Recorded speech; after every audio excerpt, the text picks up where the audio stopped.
Kaya,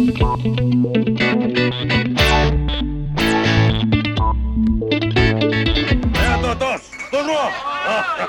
Maniniwala kayo sa akin. Basta akong dumiskarte, hindi kayo maliligaw. Makikinig kayo parati sa akin. Buko. Ano? Uminom lang kayo. Sagot ko ngayon itong gabi.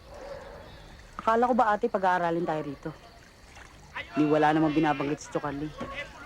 Hinto na naman tayo ng isang taon nito. Ano ka ba naman, Angelito? Ang ingay-ingay mo. Nakikita na lang tayo dito, Angelito. Pero napag-iiwanan na ako ng mga kabarkada ko sa probinsya eh. Wala pero si Chocarling eh. Pero may pera naman pang inom. Kanina lang nakita ko, nagbubulungan sila nung siga sa kanto.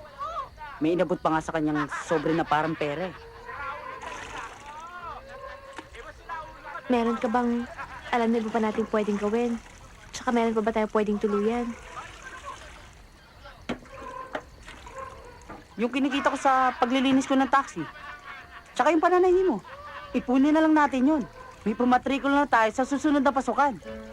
Angelito, hindi magkakasya yun.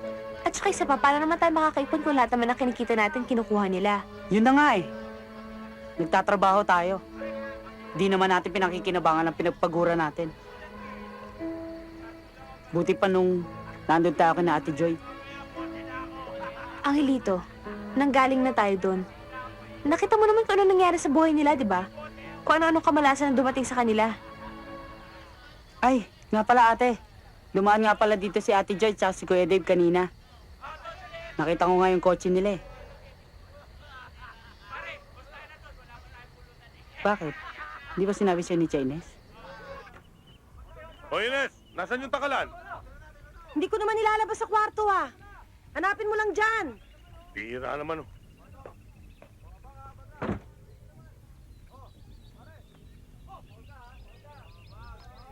Chang, dumating daw dito si Ate Joy at Kuya Dave. Yung mga mayayaman? Oo. Parang nga nababahuan at nadudumihan pa nang pumasok dito, no? Ano pong sabi? Tinatanong kung nag-aaral daw kayo. Sabi ko, paano kayo mag-aaral? Wala naman pera.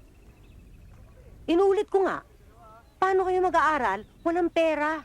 Ang kapal din naman ng mukha ng kapatid mong yon. Hindi kumibo. Kung hindi pa diretsahang humingi ang Chocarling nyo ng pang-aral ninyo, hindi pa mag-aabot. Di may pampaaralan po kami. Pang-aral? Magkano binigay? 500. Magkano na lang ba 500 ngayon? Makunat talaga yung kapatid mong yon. Siguro masama pa rin ang loob niya sa inyo doon sa nangyari sa tatay mo. Masakit! Dahan-dahan naman ang pagmasahe. Sorry po. Chang, kailan kaya kami makakapag-aral uli ni Angelito? Kahit si Angelito na lang. Yung ganansya mo sa pagtahi ng basahan, at saka yung kita ni Angelito pagsamahin man, kulang pa sa pagkain nyo. Kung ang Ate Joy mo nga walang malasakit sa inyo, kami pa. Wag mo na kami asahan dyan. Kaya nga kami hindi nag-anak ng Chocarling mo dahil sa hirap ng buhay ngayon. Oh, thank you pare ha. Next time. Basta dumaan ka lang.